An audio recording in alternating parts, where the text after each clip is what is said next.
Welcome back to Sunday Vibes, ladies and gentlemen. Of course, we are here at Clubhouse 5, just off of Leicester Square. Make sure you come down to watch all your sports when you are in London. There are about 25 TVs showing about 13 different sports. So you will be able to watch the ones that you guys want to. It's fantastic. They are brilliant. They do us a huge favour by letting us shoot here. Guys, great wings Sunday as well. Vibes. Indeed. We've got, as you can see by the title, a huge topic to be talking about. How to fix Manchester United. However, that's actually not the biggest topic. Because Patrick Van Straten, you've got some sad news to deliver, guys. I am going to be leaving Football Daily in a couple of weeks' time. So this is probably my penultimate Sunday Vibes, unless I just don't get scheduled for next week's one, which would be kind of amazing. It's been 8 years. It feels like it's been longer. When I say 8 years, that doesn't sound that long. I don't know. I think it's a hell of a stint. It's not been any schooling period you've had. It is. You got married, you got a kid in this time? That is true. You had another kid? Yeah, got another kid on the way. It's been a long thing, but I think people have kind of known for a while that I've been thinking about what's next. Yeah. I'm in my mid-30s now. I think it makes sense to move on. Felt like good timing. So yeah, next week Sunday Vibes, my last one. Incredibly sad for me. Incredibly sad. Like a big brother you are to me. Oh, thanks, man. Yeah, what an innings. Guys, let us know any questions you have for Pat in next week's episode. Maybe we'll do a longer personal comment section or personal I do think it's worth saying as well as being like a phenomenal presenter, Pat is an incredible writer. Yeah. Like all the scripts you watch on our videos, the best ones are generally written by Pat. He is insanely talented, and it's been an absolute pleasure to work with you. It really Thank has. you. It really has. That's so genuine. I'm struggling to take it. No. But honestly, like I'll post something up on Twitter. But what I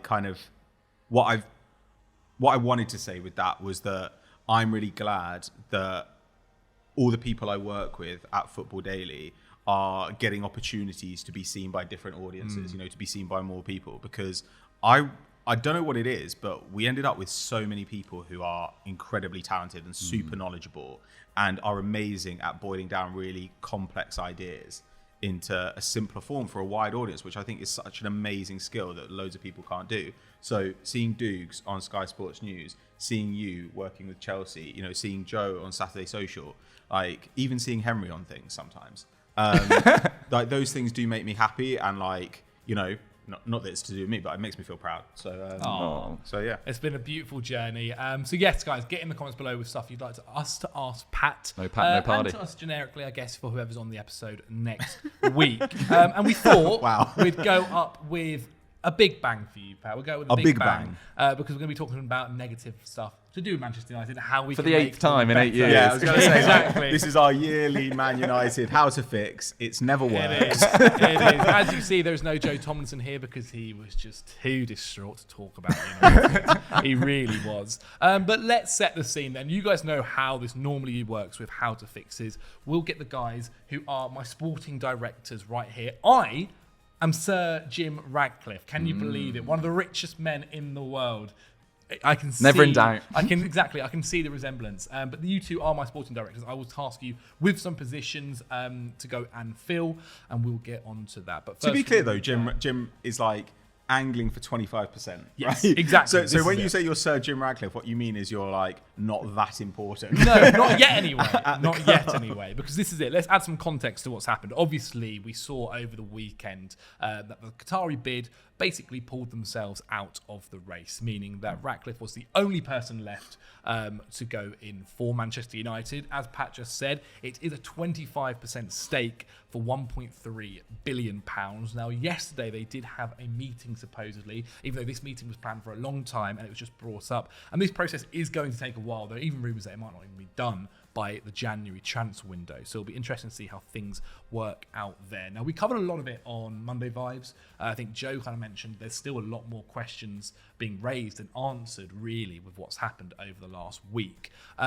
But when you look at this United structure, there are also a lot of questions that we need to talk about, and we will get onto that as well. Now, again, on Monday Vibes, if you haven't checked it out, please check it out after this video. We go more into detail about Radcliffe in his time in Nice and his other kind of sporting ventures as well. But I want to move on to the structure of Manchester United, because I did put a tweet out there about what are the biggest things that he'll have to come in and fix, because part of this deal is that even though it is only 25% of a stake, he does want to be running the football side of things at the club, which is from the player transfers to the hierarchy and the structure of who is in that hierarchy.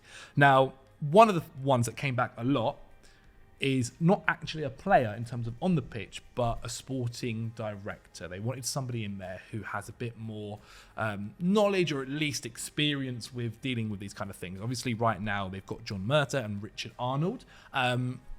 We kind of made the argument on Monday Vibes that whilst they've not necessarily been amazing, they've definitely not been terrible. They've spent a lot of money, that's for sure. And on some interesting players as well. Maybe on some other non-interesting ones like Casemiro, who's been fantastic but really old. Spent the 70 million on him. Was that the smartest decision? And a long contract. He's old. You make him sound like I'd make coming out sound of retirement. He's looking old. Yeah, exactly. Now, some of the rumours about who could be coming in as well with Ratcliffe is Paul Mitchell, who we've seen have great times at RB Leipzig, great times at Monaco. But it is a different step up to Manchester United. This was one of the questions I raised on Monday Vibes, saying it's a lot easier to make a £5 million player look like a £50 million player and get him bought for that. It's a lot harder to go to United, where one, you're probably not going to be able to go and buy £5 million players and have it kind of accepted as the norm there. And so it's going to be a lot tougher to make £50 million pound players look like £100 million and world beaters. So that was my first task for you guys. Sporting director-wise, how are we feeling? Is there a name that jumps out on the list? Obviously, there's the likes of Edwards as well out there. Dukes, we'll start off with you. Yeah, I thought. I think Michael Edwards is quite unlikely just because his ties with Liverpool. That feels like a very controversial move from his point of view. They could potentially look at someone like Max Ebel, who's just become available because he was fired from RB Leipzig for supposedly lacking commitment because he's been linked with Bayern Munich and Liverpool. His partner lives in Munich, apparently, so it seems likely that he'll probably go to Bayern. But he does have a history at Gladbach of buying players like Xhaka, buying players like Marco Reus. He was in charge of Leipzig's summer business this year, which saw them lose, obviously, Gvardiol and Nkunku Szoboszlai, but bring in Openda, bring in Xavi Simons, players like that have all hit the ground running. But I think Paul Mitchell probably is the obvious candidate because he's got experience working in the Premier League. And yeah, there have been the odd, bad bit of business, as with any sporting director. But you look at his roll call of players that he's signed over the years, Mane, Dele Alli, and Nkunku, Vanderson, Tadic, Alderweireld when he was at Southampton. He's got a very good track record. And at RB Leipzig sort of got them or continued that Red Bull project. And then at Monaco took over and they would be a bit in disarray, really. They'd had that couple of years where they'd finished close to the relegation zone. They'd had that brief stint under Thierry Henry. And he took over and he had 70 players on his books, which is actually mental. I think it was just during the pandemic. And he left in March this year, but he set them up for this summer's transfer window. And he brought through players like Tchouameni, Badiashile, Disasi obviously developed under him as well, and were all sold for big money. And yes, at United, the aim is not to turn a profit by, improving players and then selling them in the same way, because it's really about developing them at Man United and, making the team as good as possible for Man United right now rather than for the balance sheet. But I think his experience working in English football with Southampton, with Spurs, would stand him in good stead to instantly hit the ground running. And he's, known Sir Jim Ratcliffe through Ligue 1 circles as well. I think it feels like a natural fit, whereas Max Ebel has only got Bundesliga experience at the moment. Okay, Pat, did you have a different option at all? Because I think you said in terms of the sporting director beforehand that they just kind of need to get somebody in. I think they need to get somebody who has an idea and then empower that person to enact that idea. Like Man United they haven't spent that much recently, but they've got enough money that if they just allow somebody to build towards a certain goal, they will get better over the time. That will always be better than this hodgepodge of things that they've been doing over the last few years. So I also don't really kind of buy into this idea of, you've got to buy £50 million players and make them look like £100 million players at Man United. I do kind of think that United could do with quite a lot of guys that you've bought cheaply who end up being useful squad players. Like you look at Man United's midfield and it's extremely thin. You look at the way that a couple of injuries completely decimates their defence. Well, United shouldn't really be in a position where if one of their defenders gets injured, then everything falls apart. And look, obviously they had they've had Martinez injured, Varane injured, Shaw injured, but there is basically nothing behind them. Well, having a few kind of £20 million players in those positions is pretty useful. And also, I think, it underestimates how some cheap signings end up being really important, like Andy Robertson for Liverpool or Martinelli for Arsenal, whoever, or even Alvarez. Like, he wasn't cheap, but he wasn't like one of Manchester City's billboard signings. Same goes for Gabriel Jesus when they bought him. Same goes for Zinchenko when they bought him. Like, these are guys who ended up being very, very useful to them, but who were not kind of, this is our major acquisition who's going to change the shape of the side. United could do with quite a lot of just sensible, useful squad players. Because when people talk about, they always want to talk about Ferguson at United. But what they ignore with Ferguson is that Ferguson always just had a squad of like reliable guys who could do a job. Yes, he would go and sometimes just say, I'm going to take the best player from Tottenham. Yeah, Van Persie from Arsenal. Yeah, exactly. Yeah. But also what he would do is just find guys who didn't cost much money. Mickey Butt or Fletcher. Or who he could rely on. This guy can come into midfield and he will do what he is told to do and he will be fine. He played in the Champions League. He played like Raphael in midfield in a Champions League final. That is a really important thing for United to do, to understand that not every signing has to be a headline maker. Yeah. Not every player has to cost 40 million. I don't particularly, like Malacia that much. I mean, though he's been injured, but those kinds of signings, I think, make a lot of sense. When they went and got Dallo, I thought that made a lot of sense. United can do these things, pick up these people, and not view guys as the silver bullet. View some people as projects who can come in and take a reasonable number of minutes. And if they do that, the squad will end up in a much healthier position. It's interesting because it's the fan backlash that I see, and maybe looking at United online fans is not the best way to kind of get the overall feel of Manchester United. But it's any time they are linked to anybody less than 30 million, it's like, oh my god, what are we doing? Yeah, well, they Manchester don't know the United. name. Oh, it's not a Man United type signing. Well, Man United type signings have not been very successful. But and also signing players for over £50 million brings so much more pressure. It brings so much more eyeballs. Oh, 100%. You look at the Paul Mitchell's history of signing players. Like Nkunku wasn't really establishing himself at PSG. Great signing. Toby Alderweireld was having a difficult time at Atletico Madrid before he went to Southampton. Like, these are smart pickups that can turn into superstars. Yeah. And he's got an incredible array of contacts throughout football in multiple leagues. And I think he'd be, and he supposedly, I was reading an Athletic report yesterday from Adam Crafton, like the biggest workaholic in football, with this amazing contacts list. And I think he'd really help smarten up and tighten up United's recruitment. Okay, well, we're going to go with Paul Mitchell there. That's fine. Tick that one off. Welcome, Paul, to Manchester United. You are now a Red Devil. Let's talk about some of the players that need to go from United. Quite a lot. Because that's one of the things that always works in How to Fix is we're going to look at that squad and kind of get rid of either the dead rubber or some of the players that you think aren't necessarily going to be wanted by our new style of Manchester United. So we started with Doogie last time. Pat, what players are we selling? And I'll listen to your fee, but I think I'm going to decide how much we can actually get for them. Yeah, I don't really care about the fee, because I felt that the 150 mil you gave me was enough to make significant improvements to the squad. Good, I'm pleased. I'm not really going for 80 million pound players here. Yeah. I'm kind of happy to sell basically anyone. there are very few players that I'm not willing to sell. Obviously, you're not going to sell Højlund. You're not going to sell Martinez or Rashford. Bruno? You're not going to sell Bruno. Good. You're not going to sell Mount. But I'd happily sell Martial, McTominay. I'd happily sell Wan-Bissaka. Guys like Pelistri. If Pelistri were 18, that's one thing. Pelistri's not 18. He's 21. And I think Garnacho is better. Keep Garnacho. Sancho, I think that is just like an irreparable relationship. Move that guy on. Got to happen. And to be honest, if good money comes in for someone like Lindelof, then I'd take it. What's good money? 15, 20? Yeah, I mean, I guess it depends who I can get in return, because they are thin at centre back. So I don't really want to sell a centre back unless I've got a couple of guys lined up. That's why. But my aim would be, let's buy 2 centre backs, and next year we'll sell Lindelof, because he's fine, but he's never really been trusted. He's never been particularly good. He's just he's not even really a decent, minutes sponge. Like, he's just a guy in the squad with big wages.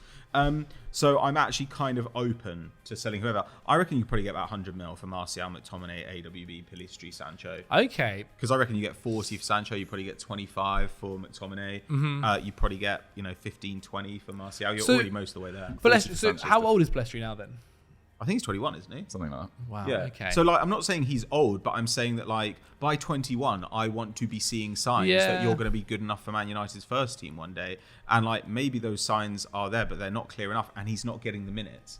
So I think it's more that these guys are taking up squad space you can use on other people or on academy. I just think if we're selling Sancho as well, obviously we're going to get into the positions that we're going to buy. Palestri's the only one that I think I might want to be keeping, at least for now. Sure. At least for now. Maybe 22, we get another year, see what's happened to our squad, and we'll make a decision then. All right, I like the other ones. I think a lot of the other ones have been kind of thought about for a while now, and some of them are in relation as well to some of the positions we're looking to buy in. Doogie, anybody else you've got to add to that list? Yeah, I wanted to make the point before going through a few more examples that they've been a terrible selling club for a long time. The last 7 windows, they've sold one player for over £20 million. That's Dan James. Jesus. That was a good sell, though. Fred, enormous loss. Eric Bailly, huge loss. Like, they're basically having to let players go for free. Bailly was it like that? Had injury issues, but yeah, a was signed for what, £35 million pounds. They turned down huge bids for Maguire. They turned down huge bids for Lingard at one point. You know, it's just not been sensible whatsoever. I'm getting rid of Maguire over Lindelof personally for his own good. I forgot he existed. I'll be honest. I forgot like Van der Beek and yeah, Maguire Donny Van der existed Beek's in there. Brandon Williams as well. He's on loan at Ipswich. Yeah, you go been really good at to a Ipswich as well. club. Actually, yeah, he's been absolutely fine. Donny Van der Beek. Selfishly, I'm selling Amad Diallo to Sunderland just to help our promotion push. I actually would sell Amad over Palestri potentially at the moment, but you're not likely to get a big fee for Amad because he's coming off this injury as well. Probably loan him to Sunderland in January again, that's fine. Martial, definitely time to get rid. But I didn't really want to focus on signing another striker, so I'm actually fine with keeping Martial for the time being. But I mean, also if Rashford gets injured, like you are, what do you do? Play Garnacho all season? Yeah, but then Martial gets injured. It's really thin up there. But yeah, Martial can go as well. So yeah, happy to get rid of all those players.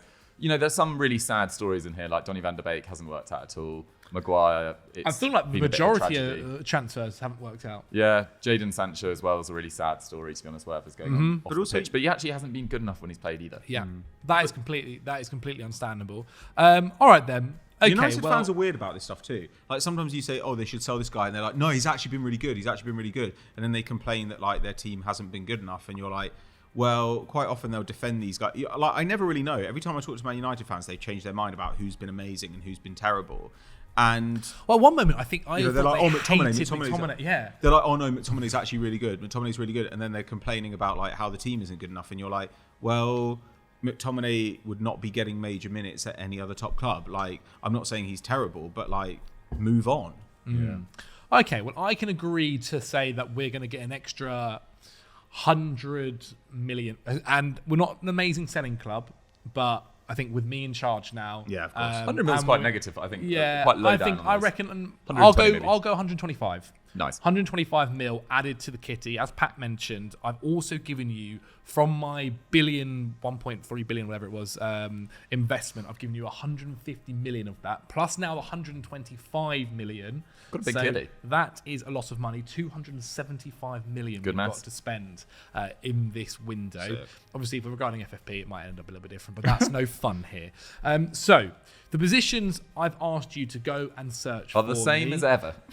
And you could have added extra ones as well. Yeah, you're not wrong. To be fair, we normally have goalkeeper in here as well. Yeah, okay. And we didn't have that this time, obviously, with Onana in the net. Centre back, obviously, Varane is now aging out. I also want a right back. Aaron Wan-Bissaka and Dalot just aren't cutting the grade at the moment. Yeah, I didn't know which one of those to get rid of. I need a DM/centre mid, obviously with Casemiro, and apparently Jim Ratcliffe, do not rate the Casemiro deal at all, according to reports. And we need a right winger. Obviously, with the Anthony situation, we need somebody playing out there. Sancho, we've spoken about, just not working out there. So that is 4 positions. We might have a little bit of money left over, so we could talk about a backup striker too if we need to get to that. But let's start off at the back. Centre back, Doogie Critchley. Who have you got for me? I actually find this exceptionally difficult compared to normal. I don't know what it is. Maybe it's just a little bit of, general fatigue about United signings and how it's generally gone. But I actually found all these positions quite difficult. But I was quite pleased. Agreed. I think centre-back was one of my better ones. I do agree that they need to, even if you don't get rid of Maguire and Lindelof very soon. They're 30 and 29. Varane's in his 30s. I thought about David Hanko from Feyenoord, but he's a left-footed centre-back. They probably don't need another one. Yeah, got but he does look really, really exciting. But my choice is 23-year-old centre-back / right-back Mohamed Simakan of RB Leipzig. Yeah. Okay. I really like this guy. Talk to me about him. So he was born in Marseille, came through their academy, and then went to Strasbourg and had a couple of seasons there, played in that curtailed Ligue 1 season, and Strasbourg looked pretty promising. He was brought into RB Leipzig at a time that they lost Upamecano and Konate, and has been pretty much an ever-present ever since. He's very rarely injured. He's tactically flexible. He can play in a back three, he can play in a back four, he can play as a right back, and he's pretty effective there as well. He's made 84 appearances in 2.5 seasons, so he's got no issue with his injuries. He can play at right back, but actually 7 of his 9 appearances this season have come at centre back. And Leipzig have a really good defence this year, despite just selling. Was Gvardiol the most expensive defender of all time? It was him or Maguire. Definitely up there. Yeah, it was a lot of money, put it that way. Yeah, losing Gvardiol, and they've barely missed him, really, at least in this early stages of the season. They were playing really well against Man City. They really sort of controlled Erling Haaland really effectively. They ended up losing that game with 2 late goals, but it was 1-1 until the 84th minute, I think. They've only conceded 6 in the Bundesliga, which is level with Leverkusen, and Bayern Munich is the best in that league. And only Nice, Inter and Frankfurt, I think, have conceded fewer in Europe. And he's been really, really promising in the big games. Like in that 2-2 draw with Bayern Munich, he limited Kane to 1 shot. He had a really good game against Grealish as a right back in that Man City game. Grealish got subbed, having really done nothing. That was also partly down to Grealish's form at the moment. He's sort of lacking in confidence. But he's a really, really solid defender. I mean, he's second for defensive actions in Leipzig's squad, first for interceptions, first for clearances. He's very good in the air. He's not necessarily the smoothest player to watch. Like, it's not necessarily, it doesn't look like the ball's always under perfect control, but he very rarely loses it. He's very effective in his method. He was linked with Arsenal in the summer before they went and signed Jurrien Timber. They were clearly looking for a tactically versatile player. And I think that's the way that Pep and Arteta are strengthening their sides. They're signing defenders who can play in multiple roles. And I like his age profile. I also don't think he cost a lot of money. How tall / big is he? I feel like the Premier League is now becoming Good question. a 6'1", very physical 6'2". league. There's no issue with his height. Okay. He's quite skinny, but he's quite skinny. He's quite slight. broad, though. Okay. Yeah. So, how old is he? 20. I didn't actually write that down. I think he's like 23. Okay. Yeah. So young enough to still have a long future with United. Okay, I like the signing. I think 23. that's one of the things we've got to keep in mind now, especially how physical the Premier League's becoming, and the fact that he's dealt with Harry Kane to a decent degree, dealt with Haaland to a decent degree, are promising signs. I like the idea. Okay, Patrick, who is your centre back? Paul Mitchell will also know. Yeah, that's true. Paul will know him. I'll get on the blower. I think Dukes is right. It is actually quite hard to do this. And I think that's partially because of where we are in the season as well. Yeah. You know, like now young players get snapped up very, very quickly, 21, 22-year-olds. And so Yeah, look at Mickey. you're looking at the 21, 22-year-olds this season as potential signings. But we haven't really had enough games to get a good picture. So there are a load of guys who've only just moved to a new club. So Gonzalo Inacio of Sporting CP has been linked. I think that would be totally fine. I actually like even more Ousmane Diamond, who's also there, but he's only just gone there. You know, so those are guys you want to keep an eye on someone like Diamond and see how people develop. I think they need to be pretty they need to be like competent in the tackle. They need to be pretty fast. They need to be good in the air. I don't think they really need to be a passing monster. I think they need to be competent. But Varane's not a passing monster at all. So I've gone for Lacroix, Maxence Lacroix of Wolfsburg. Lacroix. He's a big guy. He's like 6'2" and a half, I think. And more final third passes, more progressive passes than Varane. He's 23 years old. He's just a consistently solid passer. He's not going to like set the world on fire, but I expect that the ball is going to go through Martinez and Shaw rather than going through the right-hand side of the defence. I also would hope that we are going to add some passing quality in midfield, which will maybe take a little bit of the burden off your centre-backs. Because generally speaking, when a side starts complaining about the passing from their centre-backs, it's normally a sign that the midfielders are also not giving as much passing as they should, in my opinion. Lacroix, over 60% tackle success. Varane's been at about 40% at Man United. Really? So he's very good with that. He's similar for ball recoveries and fouls. He's pretty mobile. He obviously plays in a league which is like very transition based, but I actually think that's quite interesting for centre backs because it means they normally have loads of ground to cover. It means that they are getting tested more times per game than like a Premier League centre back tends to. But we've seen someone like Van de Ven move over to the Premier League and looks very much at home. So I don't think there's any reason to think that Lacroix couldn't do that too. I think that would probably cost 30, 35 mil. I think it'd be quite pricey, but these are always a bit pricey. How Wolfsburg doing this season? They're doing all right. Okay. I think they've won 4 and lost 3. Okay. They're just outside the. Well, I'm just thinking if they were doing better, maybe they'd be try and charge us more to get him. But I don't think. But he's not such a name that it's one of those things where you go to them and you say we're willing to pay up to 35 mil, and if they're like, well, we're going to quote you 40, then you just change target. I actually think that there are quite a lot of solid ball playing right-sided centre backs, because we're in a quite fortunate position in that we're looking for a right-sided centre back, and there are more of those. There are quite a lot of these guys around. If they say no, then you're just okay, you just change targets. I felt like there was a season where Lacroix blew up onto the scene, and then since then it's been a little bit more quiet. I'm just thinking about a couple of games years that he used to come up a lot in our kind of scout reports a couple of years ago. Was there a game as well where he lost his head massively and got sent off? I think there was a couple of chopped someone. Okay. But he is 23 years old, and when you've got 23-year-olds who've been getting top flight minutes consistently for a few years, that's pretty interesting, because 23-year-old centre backs in the Premier League, they're becoming more common, but they're still not all that common to be nailed on starters at that age. But I think that there are loads of centre backs to be had. I'd be inclined almost to go for somebody like one of these guys and also take a flyer on a 19-year-old who you think can develop. Well, I'm just thinking here. So how much do you think yours is costing me, Doogie? Leipzig are quite reasonable sellers, I think. Yeah, they are. I mean, Gavardia. What's his contract length? I've actually got that down here. He has 3 years remaining on his deal. He's valued at 35 million euros by Transfermarkt. Transfermarkt is not the most reliable for that sort of thing. I think you could probably get him for 35 million pounds. Yeah. Now there's an area where I'm thinking we kind of do need two.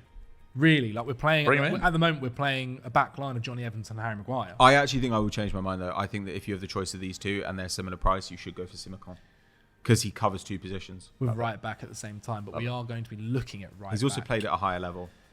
Yeah, but you need. But I do. But can you not bring cover. him in and also have him as your cover? Well, in the long run, yeah, you probably do want at least 2 centre backs. But I think it's one thing saying to one 23-year-old, look, you're going to play minutes when Varane's injured, and as he ages out, you're going to be a starter. And then saying to 2 guys, well, you're going to share these minutes that are available, because Varane's probably still going to be the starter when he's fit. Yeah.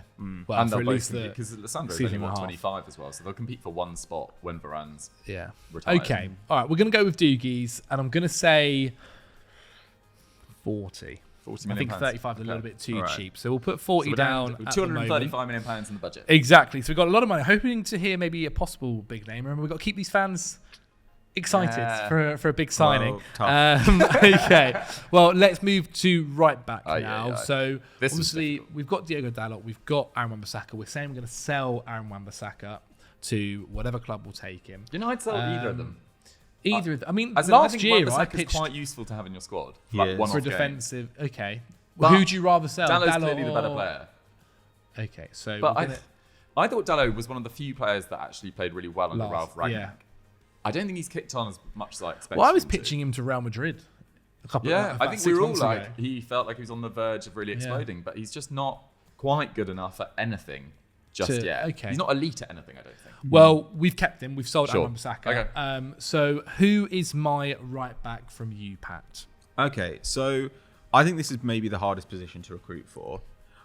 But I also think that in the past we'd look at a fullback and we'd look at how's their tackle success? Do they dribble? Are they creative? And I actually think that now fullbacks often contribute to creativity in a side less through actually creating chances themselves and more through being useful in possession, pushing up, and then allowing kind of the front players to do the creating while they are part of the kind of, a 3 in midfield or something. So I think that really what you want to prioritize is athleticism and quality on the ball. Like if you look at Arsenal, that's how they do it with Ben White. If you look at City, that's how they do it with Kyle Walker or even 2 or 3 other players they've used there. So I don't think we need to be looking for a guy who gallops down the wing and swings and crosses. So I've gone for a guy who I just think is an incredibly reliable passer. I've gone for Lutzeral Geertruida. You're joking. You gone for That's what I went for as well.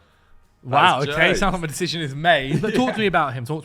So He's 23 years old. Excellent pronunciation, by the way. Thank you. I had to look it up a number of times. I actually wrote it out phonetically because I was like, I'm never going to get this. I was just like reading. I was just reading that. But he's at Feyenoord. He's 23 years old. He is a really, really good passer. Just a really solid passer. And I know everybody says, well, everyone's a good passer in the Eredivisie when they're playing for a backline of one of the top sides. But if the ball is consistently going through you, then that is a good indication that you're a plus passer. Over 90% pass accuracy, but 7 final third entries. So he's a guy who's constantly passing it forward, but doing so extremely reliably. Now, he's not really a creator, but he's also 6 feet tall. He's also got 76% tackle success, which is like elite, like very, very good.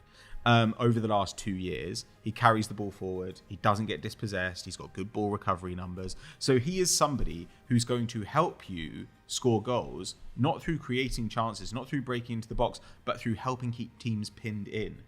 Because when the ball breaks loose, he's going to mop it up. He's going to help keep the ball rolling downfield. And I do think that this is something we're seeing more and more. I think teams now say, rather than having a fullback get forward and do some attacking, why don't we just get our attackers to do the attacking because they're good at it, and our fullbacks can do other stuff like cover defensively in midfield.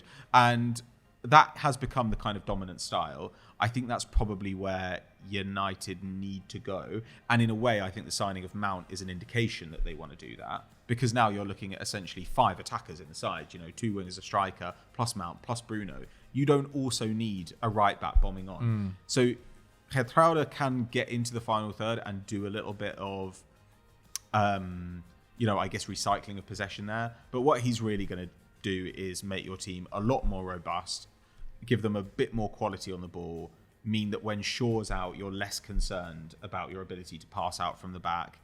And also, he's not going to come in and say, well, I have to be the starter. If he comes in and Dalot keeps him out, fine.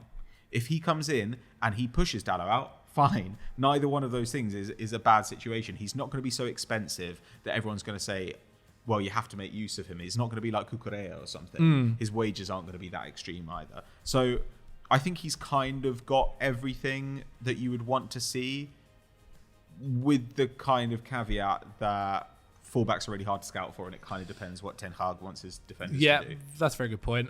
Duke, do you have anything to add onto it? Do you have what is his experience? Obviously, because going from Feyenoord is one thing to Manchester United now playing, obviously expected to be in the Champions League, expected to, not so far at the moment, but we'll see what happens, as in where we are in the league, but we are in the Champions League right now. Playing against the likes of some of the best wingers in the world as well. A lot of good left wingers, right? What's his experience? Yeah, well, he's been playing regularly for Feyenoord since 2019-20, which is 3-4 years ago. He was playing regularly last year when they won the league. He was excellent in that Arne Slot side. I think he ended up with 3 goals and 2 assists to his name. But I agree with Pat. He's someone that would be very comfortable in central areas. He's been likened to, but probably isn't quite at the level of Jurrien Timber just yet. But could do that sort of a similar role to what Zinchenko does at Arsenal on the left. He could probably do it at Man United on the right. With Luke Shaw very comfortable in central areas as well, I think it would really help them retain possession in the final third, which is what United I just don't think are particularly effective at the moment. And they're not particularly good at getting very high quality chances in the 6-yard box as well, which I don't know whether this is totally linked to retaining possession in that way, but they are bottom for shots in the 6-yard box, along with Nottingham Forest. Goodness gracious. Which is kind of crazy. And that's also partly because they've got someone like Bruno Fernandes who does like a pot shot. They've got someone like Rashford who probably cuts in and takes a shot from the edge of the box or near the edge of the box. But yeah, this is just a very solid all-round defender. I thought about Nusayr Mazraoui, but he's actually, I think, going to be Bayern's first choice when he's fully fit now. And he's playing more regularly under Tuchel than he did under Nagelsmann. And I've also suggested him a number of times, so I was looking for someone a bit different. But I agree with Pat. He wouldn't come in and be like, I'm the man, I need to start every week and sort of upset the apple cart, I think. I think he'd be appreciative of the opportunity to move to a club like Man United. And everything I've read about his character seems really good as well. And he's just a fun player to watch. Like, he is very, very comfortable in possession. And I think in a very different... He's almost the polar opposite of someone like Aaron Wan-Bissaka. But yeah, he's got very good defensive skills as well. Okay, now talk to me a little bit about the fee here. Have we got his contract length and what's left? 2 years remaining on his deal. Okay, that works into in the summer coming. Yes. Okay. No, as of now. As of now, wow. I So think we'll his have 1 contract year. expires in 2025. Yeah, I think. so we'll have 1 year left in the summer. That's really positive for us on a bidding. You can also play at centre back as well. Okay. And defensive midfield. Because what you have with someone like Malacia is obviously like Malacia needs to be great at loads of things because he's so small that he's never going to have like huge physical presence. He's never going to be able to step in at centre back. So he needs to be really, really good at the stuff he is good at. Whereas with someone like Geertruida, then it's not such a disaster if he's maybe not quite as good in the one-on-one or not quite as good a passer at Premier League level or not quite as good in the air, because there's enough else in his game that he's still going to be a useful contributor, you'd hope. Same for Simicon, you know. You've got such a kind of raft of ability there that even if one thing is not quite as good as you'd hope, he's still going to be useful. Okay. Do we feel like 35 million would get it done? Max, I think. Yeah. I think probably 30. All right. Eredivisie don't. We'll you know, put. it's We'll not put. they don't demand How much? huge fees. How much did Timber move for? 34, 5, 40? All right, Yeah, we'll 40, put. We'll put 30. We'll put 30. Welcome. We're doing it on a budget. To the club. Yes, we've Paul currently Mitchell will be all spent, over this. We've spent 70 million. We've got 205 million pounds left for 2 positions here. So maybe if we've got some change left over, we're gonna have a fair bit in the I'll give you boys a raise. All right. So we've now got our our DM slash centre mid position. As I said, Jim Ratcliffe, me, does not rate the Casemiro deal.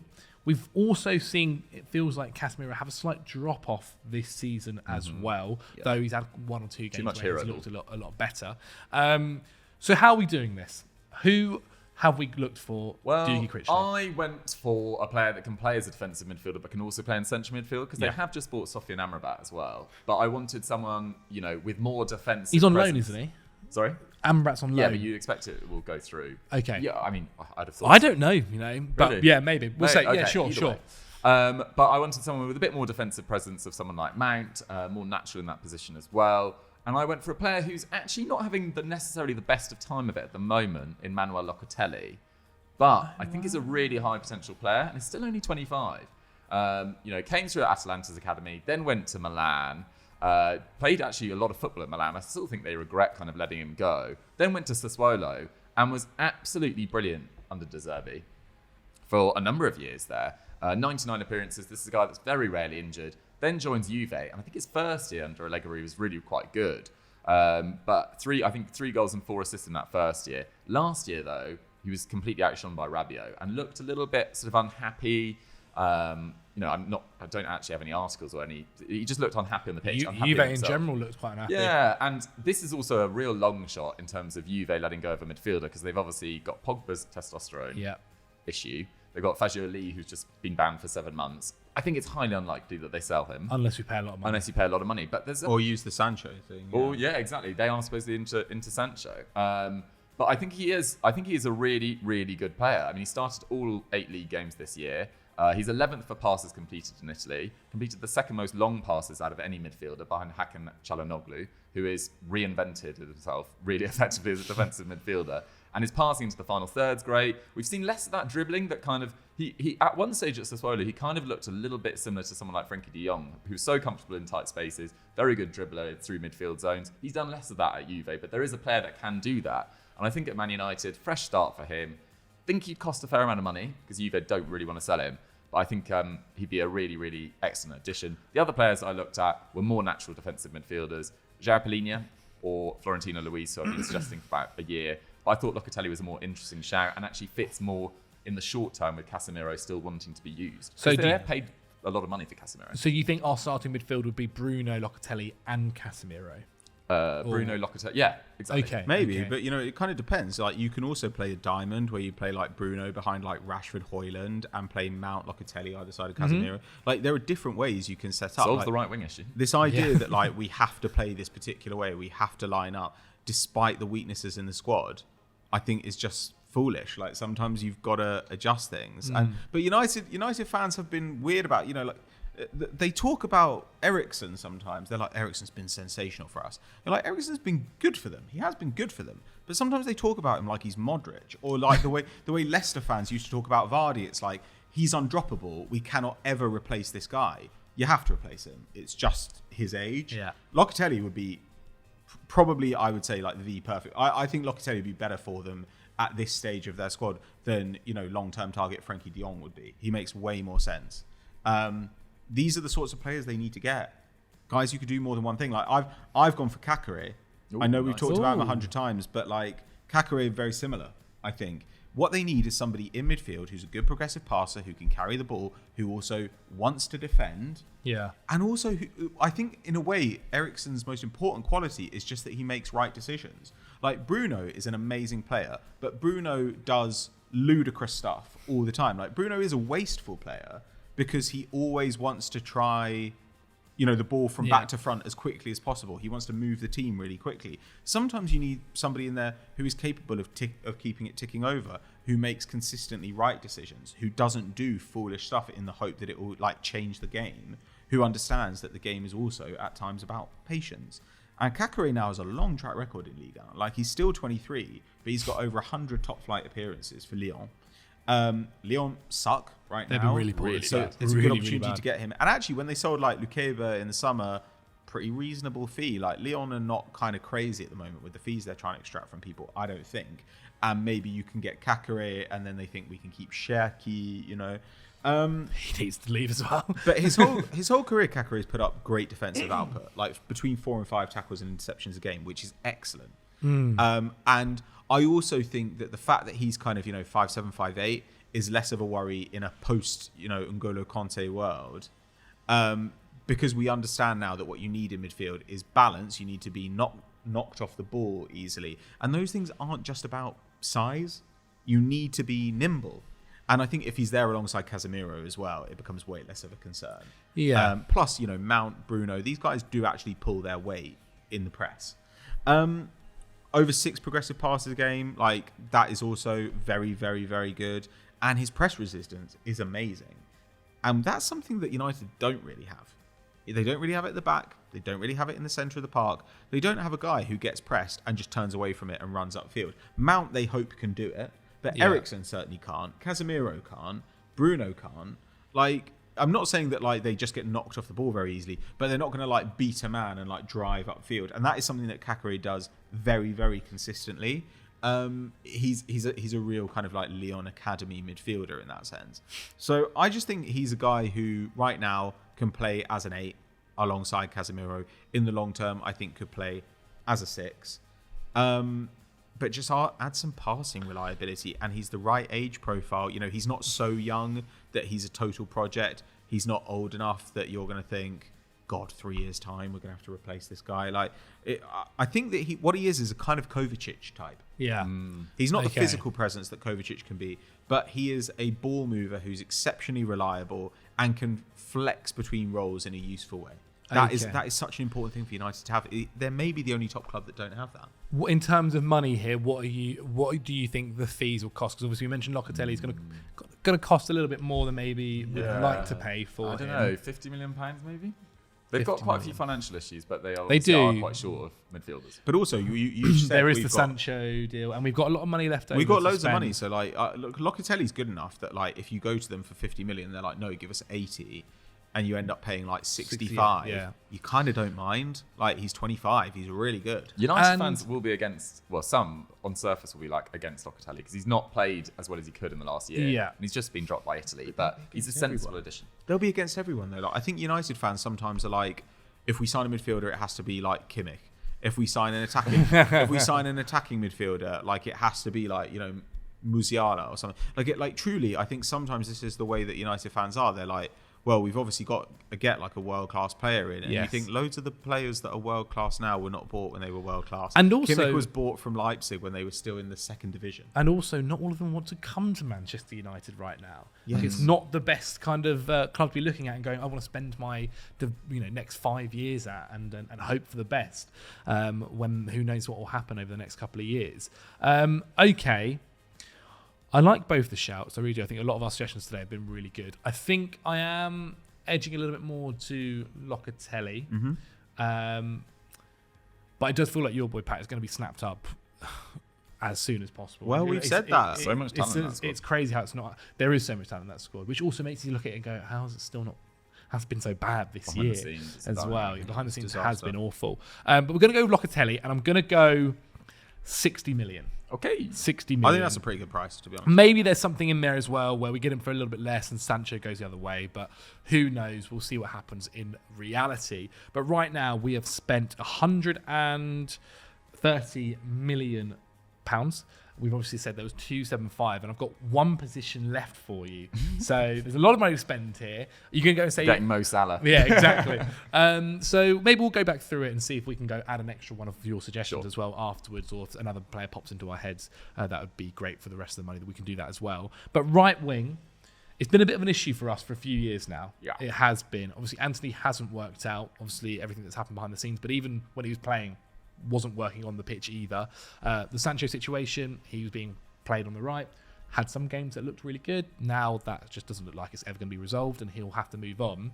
Palestri's played there, but again, not necessarily been so good. So who are we going for? Pat, you can kick things off. Right wing, a lot of money to spend here. Well, I think you want to get rid of Anthony for many reasons. Yeah. Not least, he's bad at football, but also because he's not somebody you want in the squad. I would like more of an athlete than him. So a bigger player, No. or do you mean more? I think so it's quite someone that has shocking more to- sometimes how slow Anthony is. Like, but that said, I haven't really gone for like a pace merchant, but I do just think like it's if you're going to be playing on the wing, you should have like at least one outstanding ability. Yeah. It should be coming inside and scoring. It should be creating. It should be dribbling. To a It degree, it his should be coming pace. inside and scoring was that one that looked like it could be that. but always in quite an unsustainable way. Yeah. / in a way that meant giving up possession a lot. Yeah. You know, like he comes inside and takes like 4 shots from range a game. Well, maybe one goes in, but a lot of the time one doesn't go Yeah. in, and you're sacrificing possession in the final third all the time. But it is quite a slow team when you look at United. Like Rashford is fast, Højlund looks fast. Rashford, Højlund. Bruno and Mount are fine for their position, but they're not like super fast. Like, where is the pace in this team? Luke Shaw's not The particularly midfield swift. is slow. Malacia quick. Not Doesn't particularly. matter. Yeah, He doesn't matter. He doesn't doesn't play start. either. Like Yeah, there's God. very little pace in the side. Like it is alarming how given Sancho that wasn't the quickest given they either, say was he? like we want to be a transition Yeah. side, we want to be the best transition side in the world. Buy some guys who can run fast. Then so I love this about Højlund and Rashford. But sometimes I think the game is that simple. Like if you don't have those physical abilities, sides don't have to worry Yeah. about you doing that. That's why Dan James was always like, even though his technical ability wasn't amazing, he was still a threat to defend against. What people say about Mudryk as well. There's just Yeah. that raw pace there, which is tough. Every big team, every time you, like someone like Adama Traore comes on against you, Yeah. you think, oh god, like just because Jeremy Doku is quick as well. You know, they're super fast. Like that's important. Yeah. So I think if Liverpool are going for Leroy Sané, wouldn't be the worst player for you to compete with. At the same time, he's hot right now. I'm not sure they're going to sell him. But I kind of think that the perfect profile for them would be a Saka, Rafinha type, a guy who can dribble, who can score goals, Can cut in, but is like a bit more creative because Rashford isn't creative at all. Yeah. So a guy I've gone for Jeremy Pino of Villarreal. 10 goal involvements last year in La Liga at 19 years old. None so far this year, but that's been kind of unlucky because he's about a 0.5 XG per 90 player right now at 21. And when I say 21, he's turned 21 today, the day we're filming this. So 2 days ago when you're seeing this.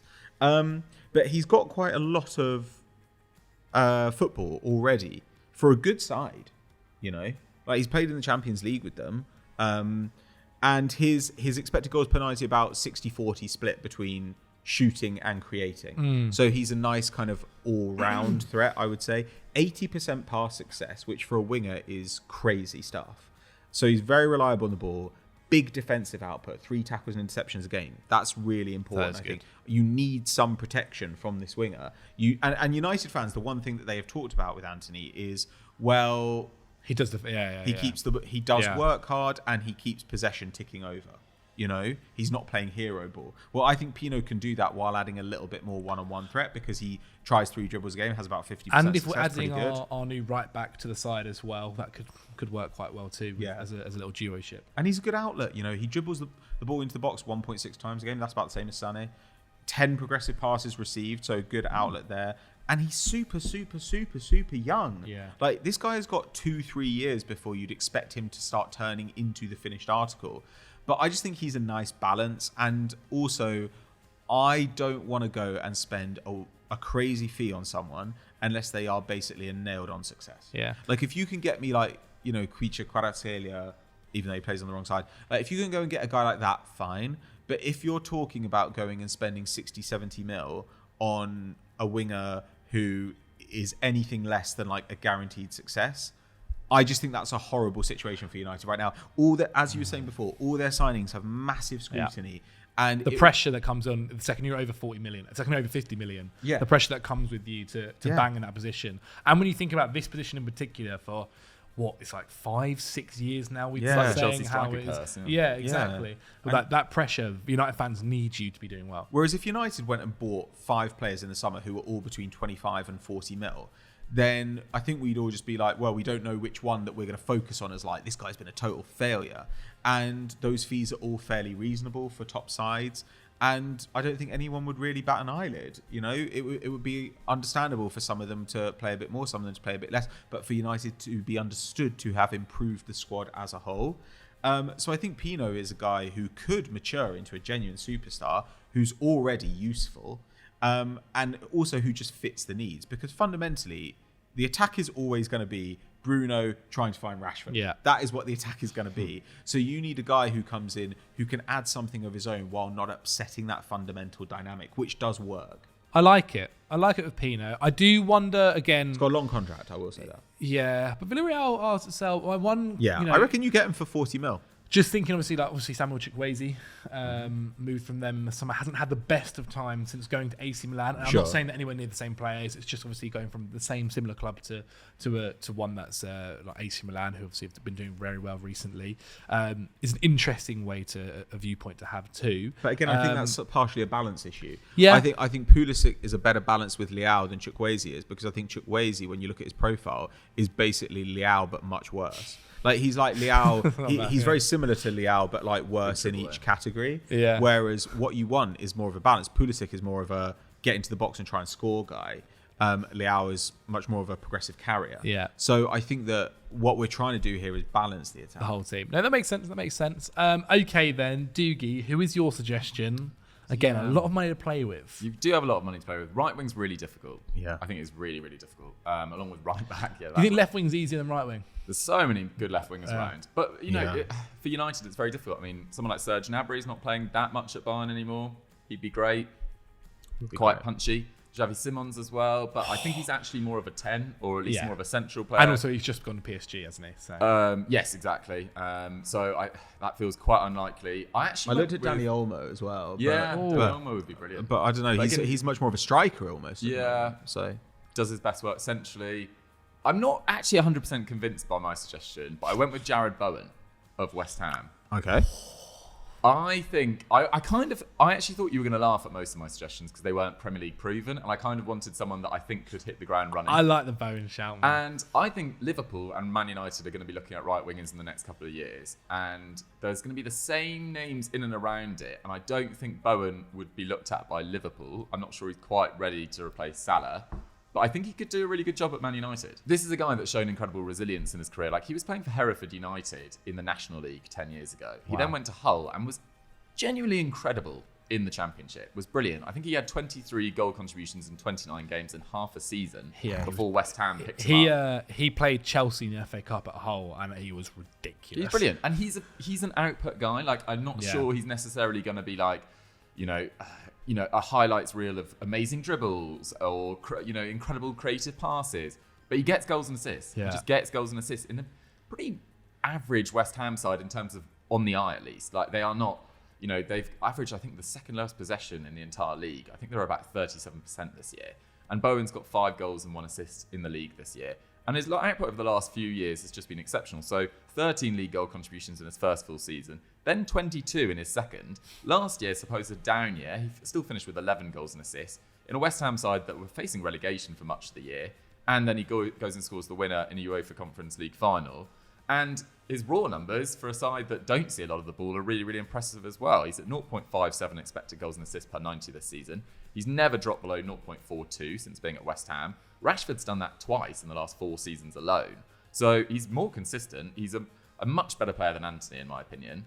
And he's got that sort of striking instinct in the box as well. And I think because the ball retention we're adding in other areas with Hertroida and Locatelli, etc. I think you just need someone who's going to consistently get you goals and assists from the other side to take a bit of pressure off Rashford and Højlund while he sort of adapts to the league as good as he's looked so far. So I think Jared Bowen, yes, he's 27 and he's 28 in December, so he's not like at peak age.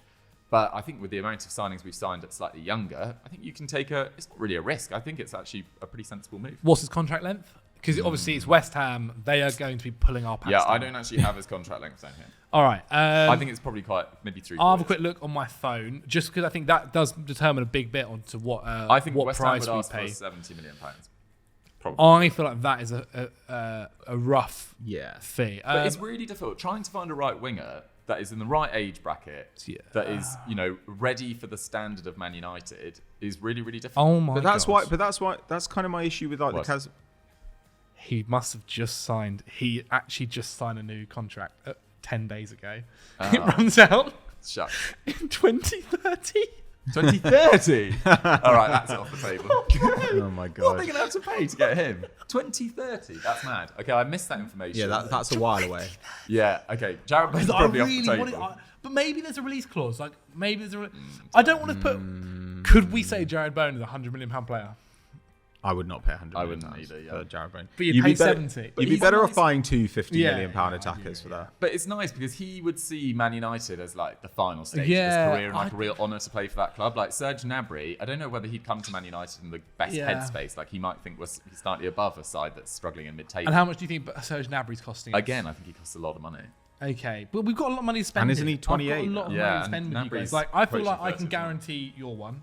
Let's say 40 million? What would you say 40 million? So we add that to the total cost. So we're getting Pino in as well. So Pino's, but we're going to get another one as well for this. So we're getting rid of side. Antony, and Palestri, and Ahmad's going on loan. Exactly. Okay. So we're going to need somebody else to kind of play out. Maybe there. Martial as well. And maybe Martial. So we need some more attackers. Bowen's helpful for Martial. But Martial kind of can cover Rashford and Højlund to some degree.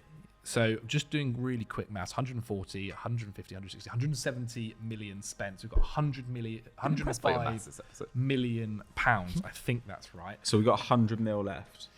Yes. 100 million and £5 left. We need, I think, for what we've sold, we need another attacker. I think we need an actual But I think we need a striker right winger. Okay. A striker that can go out onto the... I know, I agree. I actually really do agree. And do you think we could offer West Ham £75 million to Jared Bowen? I don't think they'd accept. I don't know. I don't think think they'd ask for more. That might be a kind of Olmo type But situation. also think as well, right, that they sold Declan Rice for £105 million. They asked for 90 on Paquetá and then kept putting it up and up and up. And they were younger. They know that Bowen is older.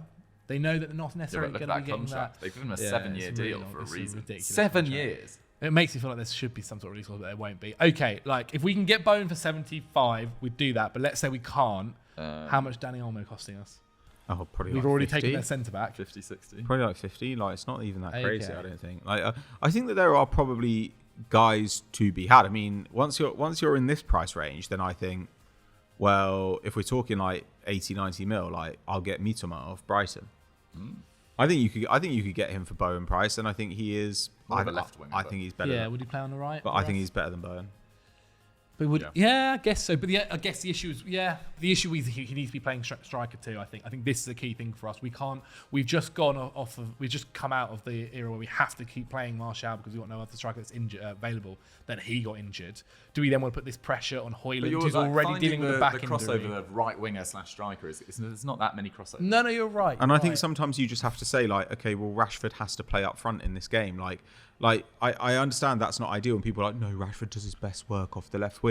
But if your striker gets injured, sometimes you're already in a suboptimal situation, so you have to make adjustments. And if the rest of the team works, it shouldn't be that big an issue. You know, Arsenal stayed in the title race last season with Nketiah playing up front for like literally half the season. Like teams should be able to deal with that kind of problem.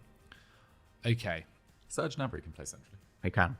And you think we can get Serge Gnabry for under 100? I wouldn't do it. He's too old. Okay, so I'm going to listen to my sporting directors here. So Danny Olmo, I'm not wild about Mitoma. Olmo either, but it's Why fine. don't we cut Danny Olmo and get Evan Ferguson?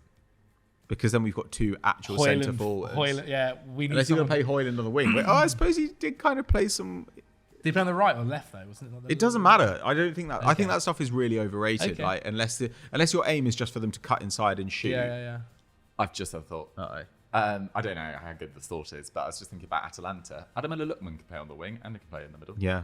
We can't be bringing. They will kill But us. yeah. The fans will He's kill good. us. He's a good player. But I just think then we He should is, spend the but extra 100 mil It's on not good like on optics, no. on like re-education for our stupid fans. That's what we should do. We should build a fortress that we do our work inside, All and right. we should just sign That's 5 the really I've got a bad decision. players. I've got a decision.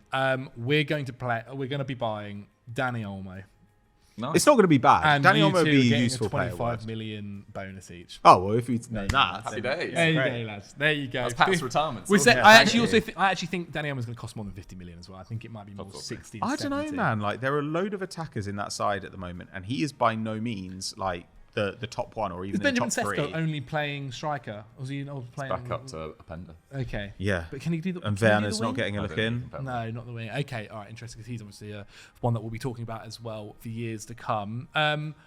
Well then, guys, we have fixed Manchester United in just about an hour. I think Man United fans are going to hate our suggestions. I don't care, man. But United this, fans but don't know this what was they're the talking issue. about. But this was the issue we said originally that if they aren't these signings that are over £60 million each, they're going to hate them. And every year, Man United fans are like, "We've got Varane, like what a steal! Oh, we've got Casemiro, what a steal! Like we've signed Anthony for 90 mil. We finally got our elite right winger." And every year they're crap. And every year, like that player comes under massive pressure, Scrutiny, yeah. and they don't get better. Like if they want to get better as a side, they're going to need at a certain stage to buy a bunch of guys who are pre-peak and be patient Yeah. and wait for them to be amazing. That is how teams get good. That's how every team gets good.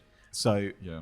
that's how Real Madrid do it. Real Madrid Yeah. last season used Nacho a lot. They used Lucas Vazquez. They used Dani Ceballos. Like they don't complain about using these players. They were like, Dani Ceballos is perfectly fine for a league game. Like we will win a league game with Dani Ceballos playing central midfield, and actually he was pretty good. But United fans say those players aren't good enough for us. They're not fit to wear the shirt. We need to sign like elite players. Well, that's a problem for you. That's your problem. It's not a problem with like the talent that's out there. It's a problem with you. You know who liked our signings? Fergie.